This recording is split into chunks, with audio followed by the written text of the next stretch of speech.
Aaron Rodgers has informed the Steelers that he will sign with them on June 6th. As I record this video, it is on June 5th, Thursday. He intends on going out there and flying out to the Steelers facility, and he will sign a one-year deal with them. And he will also participate all the way through in mandatory minicamp to work out with wide receivers like DK Metcalf, Roman Wilson, and the same with Calvin Austin III. In today's video, we're going to cover everything that they did in the NFL draft and the same with their free agency moves and the George Pickens trade. This is all about the Steelers in this video. We have to go back to last season to recap. When you look at the Steelers, they started off hot with Justin Fields. They looked very good. On the offensive end, they had some up and down moments, but they looked very good in the AFC North Division. But they will pull Justin Fields to put in Russell Wilson. For context here, Justin Fields was never supposed to be the starting quarterback. When they first signed Russell Wilson, they wanted him to come in and they wanted him to compete with Kenny Pickett. Kenny Pickett, he decided to request a trade. They traded him to the Philadelphia Eagles. They went out there. They saw an opportunity. The Bears had the first overall pick because of the trade with the Carolina Panthers. Justin Fields, he wanted to come and play for Coach Tomlin. The only reason why Justin Fields was a starting quarterback was not because he beat out Russell Wilson in training camp and in individual workouts. The only reason he got this starting spot was because Russell Wilson went down with a calf injury, sled pushing. Justin Fields had his opportunity.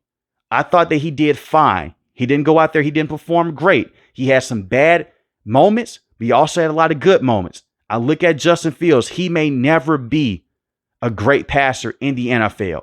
He's more so of an athlete playing the quarterback position, but there's still a lot of upside there. He never got a true chance with the Chicago Bears, had bad coaching, comes over to the Steelers. He did a lot of good things, but when they went with Russell Wilson and they went on a win streak there, Russell Wilson did help elevate the offense, and he did not have them as a top 10 offense in the NFL, but he did the best that he could with the weapons around him, with Calvin Austin III, the same with George Pickens, and the same with Big Pat at the tight end position.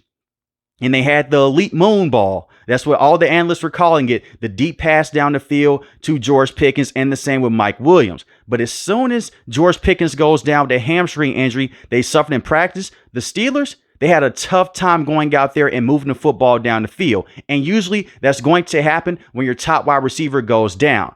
But now your number one wide receiver is Calvin Austin III. Roman Wilson, he was dealing with injuries his entire rookie season. So you weren't going to go out there and put him in the situation. He wasn't ready to play just yet.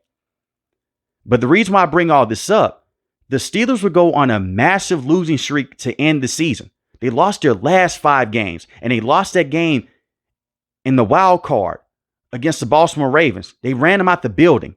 That wasn't all on Russell Wilson. Bad offensive line protection. Russell Wilson will hold on to the football for too long. You know what Russell Wilson is at this stage of his career, but Russ wasn't this terrible quarterback that puts you behind the sticks over and over again. There's a lot of questionable play calling. Najee Harris was not an explosive running back. So any quarterback that you put in this system with Calvin Austin III, who had to be your number one wide receiver, and Big Pat being your number 2 option, that's going to be a bit of a dangerous situation there. Aaron Rodgers is an upgrade over Justin Fields. He's a better quarterback, even at the age of 41 years old. Is he a better quarterback than Russell Wilson? I'll say so. He's able to process faster. He can get the football out quicker. But Russ was not the main reason to why the Steelers did not have much postseason success this year. That all comes down to bad roster management and bad roster construction as a whole on the offensive side of the ball. And let's just be real here for a second. The Steelers offense has been terrible since Big Ben went down with that elbow injury against the Seattle Seahawks. It hasn't been in good standing. Their entire offense in general has just been revolved around the run game and a bunch of screens and a bunch of slants. We've seen Coach Tomlin go out there and hire Randy Fichtner, who was a terrible offensive coordinator. He went out there, he hired Matt Canada, who was the worst offensive coordinator in this franchise's history. Now he has Arthur Smith. Now this is a bit of a weird hiring. The Steelers, they rarely go outside the organization to bring in an offensive mind, and that's what they did with Arthur Smith. I think that Arthur Smith is a decent offensive coordinator. He's not great. He's not terrible. He has his moments that make you just shake your head and just want to turn the TV off. But he has been a solid offensive coordinator in the past with the Tennessee Titans. As a head coach, he was terrible with the Atlanta Falcons. But the reason why I bring all this up, you bring in Aaron Rodgers. You go out there, you make a trade to bring in DK Metcalf. I was hoping that they were going to have at least a couple of games of DK Metcalf and George Pickens. You have a 1A and a 1B. I look at George Pickens as a true number one in the NFL. I see what a lot of Steelers analysts are doing right now. They're trying to paint him as just this bad wide receiver. He's not. The man had over 1,000 receiving yards playing with quarterbacks like Mr. Trubisky, Kenny Pickett, Mason Rudolph. He's a talented player. He just stands in his own way. And we've seen Steelers wide receivers do this in the past. You'll never get me to say this on this channel that he's just a terrible talent. He is an elite talent. He can stretch the field. He has very good catches every now and then. He did have a tendency to drop the football when he wasn't all in. I hate that they had to trade him, but they had to trade him. His attitude was out of whack. It was so many situations with him behind the scenes, arriving late for games, giving up on plays, dropping passes when he was wide open. That Cincinnati Bengals game, they made him tap out. They basically made him quit. You now bring in DK Metcalf, who has had problems of his own in the past with the Seahawks, but he's a veteran wide receiver, can stretch the field. You can put him inside the slot for a couple plays a game. He's not a slot wide receiver. He's more so on the outside. And if you don't believe me, go back and watch that Patriots game early last season. They had him making plays inside the slot. You have to get creative with DK Metcalf, but you bring him in. You're now relying on Aaron Rodgers to come in and have that chemistry with DK Metcalf, get the football out quicker, get the football to the outside spaces of the field. You have him, you have Roman Wilson, Calvin Austin III. You're back to square one, in my opinion, at the wide receiving position. If DK Metcalf goes down, let's knock on wood, and he has missed time over the last 2 seasons dealing with minor injuries. If he goes down for a couple weeks, now Roman Wilson and Calvin Austin III, they're your number 1 and number 2 wide receivers. That's not very enticing. We don't know how good Roman Wilson can be. He was solid at Michigan, but at the same time, that Michigan system, they ran the air out the football. And Coach Harbaugh did a phenomenal job that year. That's when they won the national championship over Washington. But I look at Roman Wilson. If he can come in and he can give you 500 to 700 receiving yards in the season, that'll be solid. We've seen Calvin Austin III. Coach Tomlin did the same thing with him. Didn't play his rookie season. But Calvin Austin III was able to come in, stretch the field, make big plays over the middle of the field. And this is another thing that we could pan out here. Russell Wilson, he did take some deep shots down the field. It wasn't consistent. That's just part of one of Russ's weaknesses in his game. I look at Aaron Rodgers. He doesn't really go out there and test the middle of the field that much, but he will if he has to. He can throw the football up the seams. He's a slight upgrade over Russell Wilson, but he's not a huge upgrade. As long as they can go out there and they can get explosive plays with Roman Wilson, the same with Calvin Austin III, the same with DK Metcalf, they should be in good standing. This is still a tough division. I have them over the Bengals right now because the Bengals defense on paper is still bad. I don't think that they can go out there and turn their entire defense around in one offseason. You have the Cleveland Browns. We'll see how they look with their quarterbacks in the future. You really can't sleep on Cleveland. Cleveland is the same team that went out there and they defeated the Steelers Thursday Night Football. You have to give them respect. But I don't see the Cleveland Browns as being a perennial playoff contender. So the only team right now that will give the Steelers a lot of problems in this division would be the Baltimore Ravens. And I know that they did beat the Baltimore Ravens last season and the regular season, but look at what it took. A bunch of field goals and your defense making phenomenal plays over and over again. You have to get away from that. And we're going to talk about the defense in depth here. But they need this offense to wake up. The days of just being in the bottom of the league in terms of passing offense or just being middle of the pack, you can't have that anymore. They need Aaron Rodgers to go out there and be the best quarterback that he can be. And I look at Aaron Rodgers. He is a controversial figure right now for the Steelers. You have former players and an all-time great in Terry Bradshaw. He doesn't want to see Aaron Rodgers play with this team. And I look at Aaron. He gets a bad reputation. Last season with the New York Jets wasn't a great season. Let's not run away from it. But at the same time, he wasn't placed into the best situation with the Jets. He tore his Achilles the year before. Right? In year 2, you have Nathaniel Hackett calling plays, close friend with Aaron Rodgers, terrible offensive mind. They relieve him of his duties. He got to stay with the team. They go with Ty Downing to go out there and call plays for the rest of the season. 2 bad offensive coordinators. The offensive line was up and down all season long. You bring in Devontae Adams. You have Garrett Wilson. The chemistry is just not there with those wide receivers because Aaron Rodgers missed so much time in training camp and all those things that were going on outside of football. So you didn't have that chemistry with Garrett Williams. So they go out there and they bring in Devontae Adams. Devontae Adams became their number one wide receiver. And Aaron Rodgers, he had them in a lot of football games. Monday Night Football against the Buffalo Bills, the kicker missed some kicks.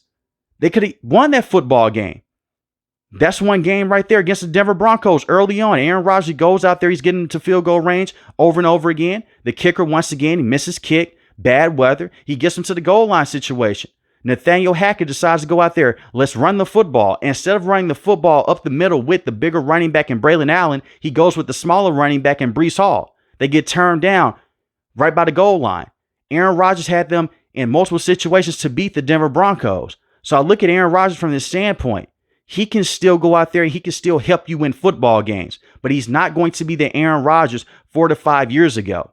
And the reason why his numbers took a dip his last season with the Green Bay Packers, young wide receivers that dropped a lot of passes.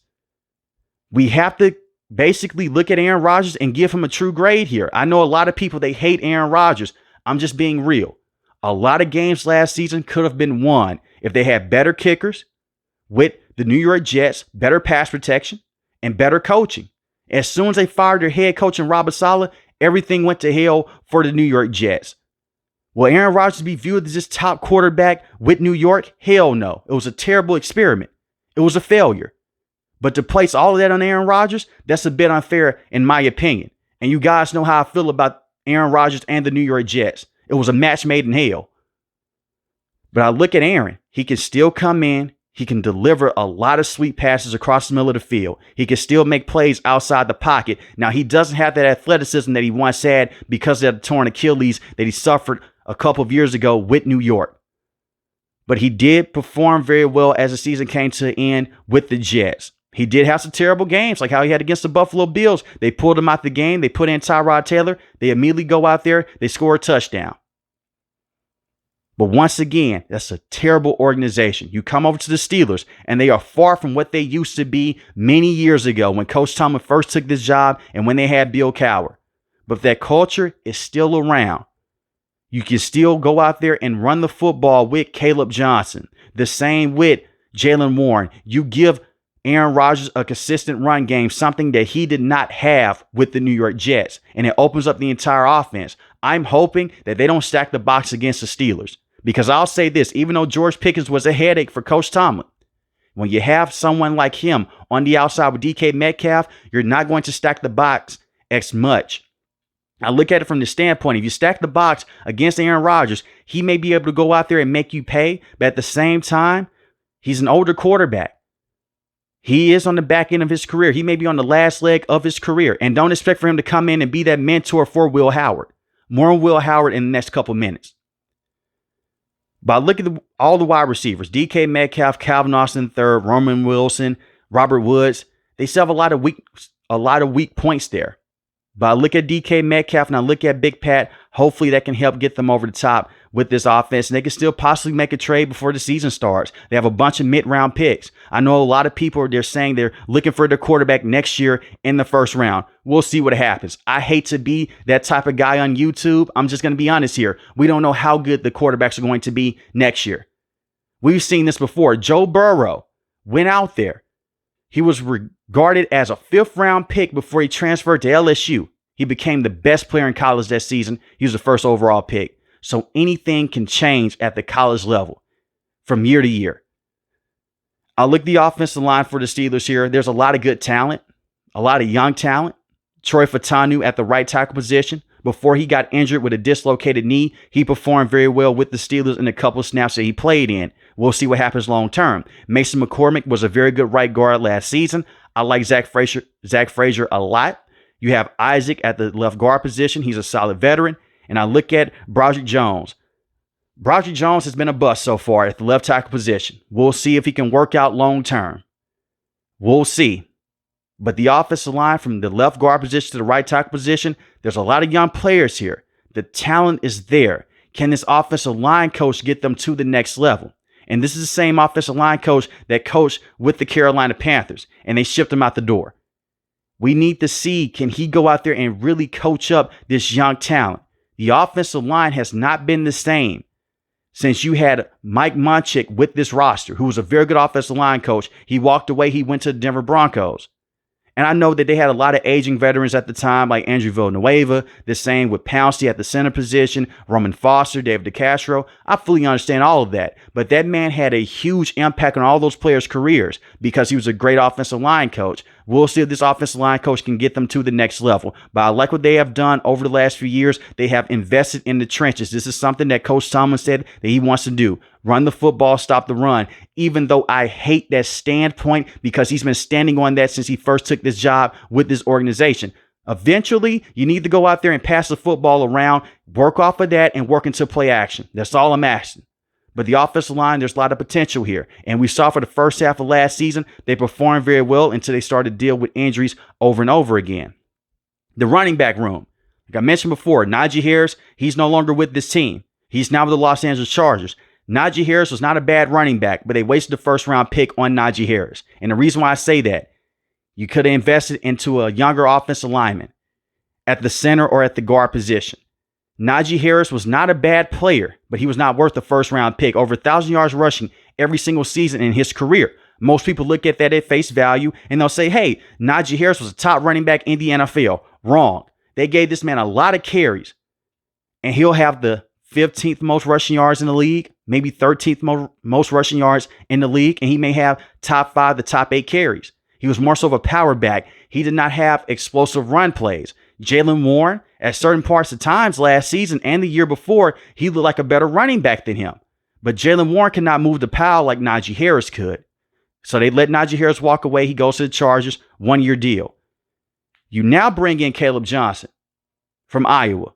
Very good running back that fits the wide zone system with Arthur Smith. You can now stretch the field from sideline to sideline with his speed. Right now, he's regarded as number 2 running back alongside Jaylen Warren. I don't care who the starting running back is. Give majority of the carries to Caleb Johnson, and you let Jaylen Warren come in, you let him be the bowling ball. The reason why I say that, Jaylen Warren cannot handle 20-plus carries every single week. Most weeks he can, but if you do it over and over again, it's going to take a toll on his body. And we've seen this before with Jaylen Warren. He hasn't been able to stay 100% healthy. That's why he was a perfect counterpunch back to have alongside Najee Harris. But I look at the running back room here. They're going to put a lot of stress on these players and Caleb Johnson, the same with Jaylen Warren. You look at the number 3 running back that they have in Kenneth Gainwell. A lot of people are trying to hype up Kenneth Gainwell. Kenneth Gainwell is a solid number 2 running back, a very good number 3 running back. That is what he's going to be with the Steelers. If Jaylen Warren goes down for a couple weeks, you put him in. If you need a running back to come in goal line situations with just a bunch of speed out of the backfield, you have Kenneth Gainwell. And the reason why I say that, he was very good with the Philadelphia Eagles. But once again, buyer beware when you get a running back from the Philadelphia Eagles. More times than not, the reason why they're successful is because the system that they're in. They play behind a great offensive line, and they play with a very good quarterback in Jalen Hurts. We've seen this with Miles Sanders in the past. I look at Saquon, generational running back. But Kenneth Gainwell, he comes in. He can be a very solid running back if you give him 5 to 8 carries most weeks. Majority of the workload should go to Caleb Johnson and to Jaylen Warren. But if I have any critiques to say about the Steelers offense, would be the wide receiving position. Outside DK Metcalf and Calvin Austin III. And Robert Woods, I know that he played in a tough system before. He ran the football a lot. He can go out there. He could be a very good blocker. I don't want to see Robert Woods get a lot of snaps on the field. I've seen him with the Houston Texans. I don't want to see him get a lot of snaps ever with this team, unless it's in goal line situations and he's moving cornerbacks out the way, or as a QB sneak package and you just need bigger wide receivers to go out there and block for you. Besides that, I don't want to see him on the field that much. Give those snaps to Roman Wilson. Give those snaps to Calvin Austin III. And I'm going to say this one more time before I flip over to the defense here. I think the Steelers, they will be solid. They can win 9 to 11 games, maybe with Aaron Rodgers being a fully healthy quarterback for this upcoming season. But seeing them as a Super Bowl contender, I want to push off of that. And I'm saying this for every team right now. We don't know how things are going to look until the next couple months come up starting for the season. Now look at Coach Tomlin. Something has to give. You haven't won a playoff game in a very long time. And you guys know how I feel about Coach Tomlin. I have videos about this in the past, but something has to change. You keep going out there and you're looking for a veteran quarterback over and over again because you can't develop a young quarterback of your own. And I look at Will Howard. It's not going to happen. I don't have him being this starting quarterback for the Steelers long term. He played at a stacked team at Ohio State. He played with a great offensive line. He had 2 offensive linemen go in the NFL draft. 2 of his running backs, Quinshon Judkins, and he's playing for the Cleveland Browns right now. He went the NFL draft high on the 2nd round. Travion Henderson, he went to the New England Patriots, high round pick. Jeremiah Smith, best wide receiver in college. He got to play with a very good wide receiver that went to the Tampa Bay Buccaneers, Emeka Egbuka. He played with NFL talent all the way through. Usually if that happens, and that quarterback can go out there and he can show a lot of intangibles, and he can go out there and he can show a lot of elite traits. I know that he won a national championship. But if he was such a great prospect, why did he not go in the 1st, 2nd, and 3rd round? He slid all the way down to the later rounds to the Steelers. The size is there, but when you look at him play, and I know what the completion percentage was, once again, he's throwing to great talent out there. Hopefully I'm wrong about this, but he's not going to be your quarterback long term. You look at Aaron Rodgers, he's not going to be here long term. I know that we're just looking at for this one season. It's a Band-Aid on a cut. You need to go out there and eventually find a long-term quarterback, develop him, and hopefully he can help propel this organization back to how they used to be with Big Ben. But I'll just say this right now. Aaron Rodgers should be the starting quarterback. He will be. If he does go down, let's knock on wood, it'll be Mason Rudolph, who is a solid backup. As far as the defense here, they're going to be a defensive-led team all the way through. You have very good defensive talent. TJ Watt is the best pass rusher in football, in my opinion. You can say Trey Hendrickson. You can say Myles Garrett. I won't give you much pushback, but I look at TJ Watt. He's the heart and soul of this team. If TJ Watt goes down, they're not making the NFL playoffs. That's the impact that he has. He's a great player, and they need to go out there and they need to give him a contract extension. He's phenomenal, and I know that he is getting older. I don't care. He is still great. The man had 11.5 sacks last season, 6 forced fumbles. What's crazy? 11.5 sacks for most edge rushers? That's great. For TJ Watt, that's a down year. But the 6 forced fumbles, that was the first. That was the most in the NFL for any defender. He can still go out there and take the football away. And he's still TJ Watt. You have Alex Highsmith, 6 sacks last season, 1 forced fumble, dealt with a lot of injuries. They need him to stay healthy. I look at Jack Sawyer. I love this pick. I think that he could come in from Ohio State. He can give you a lot of bend. He's a very good edge rusher in terms of stopping the run and sealing the edge, and he can get to the quarterback on a consistent basis. He was a top high school recruit coming out at Ohio State. He has some up and down years, but I look at him. He could be a very good player coming off the bench. If you need extra pass rushing from TJ Watt, if you need to give him a breather, and the same with Alex Highsmith. So I look at Jack Sawyer. That's a very good pickup in the NFL draft. You selected Derek Harmon in the 1st round. Derek Harmon, tremendous defensive end / defensive tackle. Can stop the run, can get to the quarterback on a consistent basis. They're going to need him to go out there and deal with teams that love to run the football like the Baltimore Ravens. That's why they drafted him in the 1st round. And also because they're planning on Cameron Hayward to retire sooner than later. But I look at Derek Harmon. Great story. Unfortunately for him, and my prayers are with him and his family, his mom died right after he got drafted. But I look at Derek Harmon at Oregon. He was phenomenal. You can make the case that he was their best defender. He can come in. He can be that Cameron Hayward replacement. You're just asking for him to play alongside Cameron Hayward for the first couple of years and eventually take over this spot. He has potential to be one of the best defensive tackles in all of football. You still have Keanu Benton. He's holding things down. He's more so of a rotational pass rusher in the inside of your defense, but he's solid. Patrick Queen, solid linebacker last season. You have him playing alongside Peyton Wilson. Those are 2 very good linebackers there. Cole Holcomb, we'll see if he can bounce back this season. He missed all last season dealing with a knee injury that he suffered a year before against the Tennessee Titans, Thursday night football game. I'll say this about Cole Holcomb. When he's in the game, he's good. He just can't stay healthy. We've seen this with the Washington Commanders in the past. He was dealing with injuries, comes over to the Steelers, hurts his knee. I'm rooting for him. But right now, this is a loaded middle linebacking room. They have their players there. They have Peyton Wilson. They have Patrick Queen. We'll see if he can work out long term. You can still keep him around. But right now, he's more so of a rotational middle linebacker, which is crazy to say about someone like Cole Holcomb, but it's the injuries. You sign Malik Harrison. I think he's a solid player coming over from the Baltimore Ravens. He's not going to be a consistent starter, but he could come in and give you solid snaps. Just pull him out the game as soon as possible. You don't want him playing long-term drives for you over and over again, and we got to see that with the Baltimore Ravens. I look at the secondary. Micah Fitzpatrick is still one of the best safeties to have in football. They rarely targeted him, and we saw this last season. Baltimore Ravens game. This is the one game I will blame on Russ here. Russ had a fumble. They could have potentially walked away with a field goal or a touchdown. He fumbled in the red zone. He threw a pick six in this matchup. Russ was just terrible against the Baltimore Ravens in the second matchup in the regular season. But Micah Fitzpatrick walked away with an interception. He tried to get the momentum back to the Steelers here. But Russ gave the Ravens the game right back. I look at Micah Fitzpatrick. He can still have a huge impact on the game. He's a very good player. Joey Porter Jr., very good cornerback. He just holds too much for me. I look at the holding penalties. They have to stop. At some point in time, you can't have these holding penalties over and over again against Jamar Chase, the same with T. Higgins, and the same with Jerry Jeudy. He needs to be more consistent and stop riding the wide receivers all the way to the sideline and stop just grabbing on them. If he can just go out there with his body and just misdirect certain plays with those long arms that he has and just trust in his speed, he'll be a better cornerback because of it.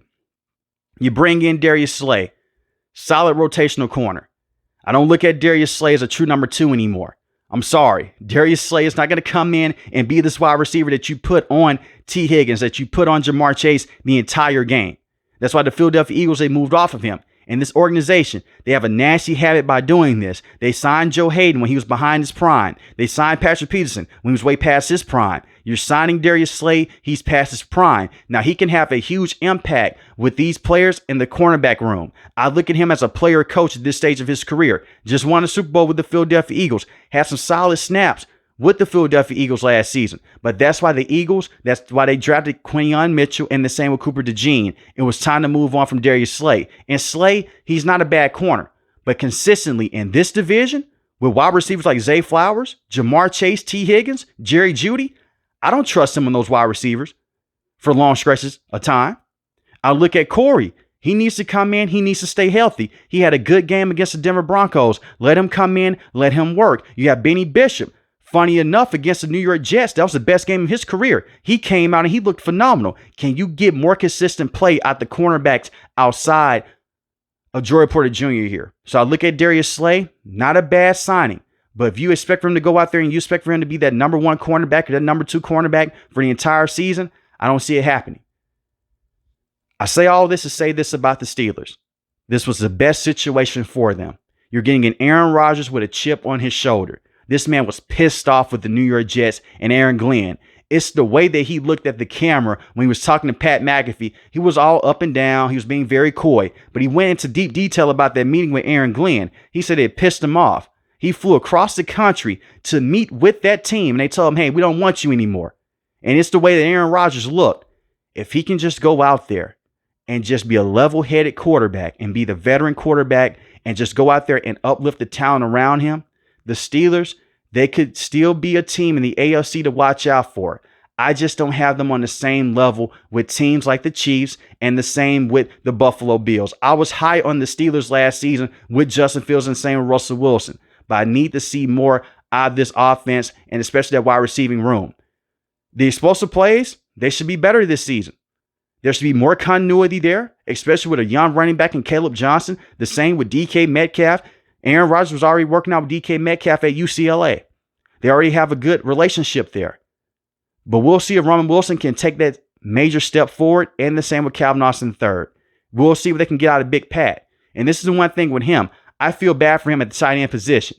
He had the one good season with Big Ben. Since then, he's had to deal with quarterbacks like Kenny Pickett, Mason Rudolph, Justin Fields, Russell Wilson. They haven't consistently given the football over and over again. And I look at someone like Arthur Smith. He has such a huge impact with Jonnu Smith. There's still a chance they may go out there. They may want to bring him in. It seems like those talks have died down. We'll see what happens. You still have Pat. You have a very good tight end behind him who is a freakish athletic specimen in Darnell Washington, who is a big player. In terms of him running out there and making a lot of plays across the middle of the field, I don't see it happening. He only had 200 receiving yards last season, 1 receiving touchdown, but you can give him a lot of lob passes in terms of being in the red zone there. But let me know in the comment section below, how do you feel about the Steelers signing Aaron Rodgers? And I know some Steeler fans, they're saying, hey, we can ride out with Mason Rudolph. It's just not realistic. They don't see Mason Rudolph being the long-term answer for an entire season. And Aaron Rodgers, he's a better quarterback than Mason Rudolph. Aaron Rodgers, once again, is a huge upgrade over Justin Fields from a passing standpoint. He's a slight upgrade over Russell Wilson in terms of scanning and processing at the line of scrimmage. If you're new to the channel, hit the subscribe button. If you like the video, hit the like button. Most importantly, I want each and every last one of you guys stay safe, stay positive. Thanks for the video, guys. God bless. Peace.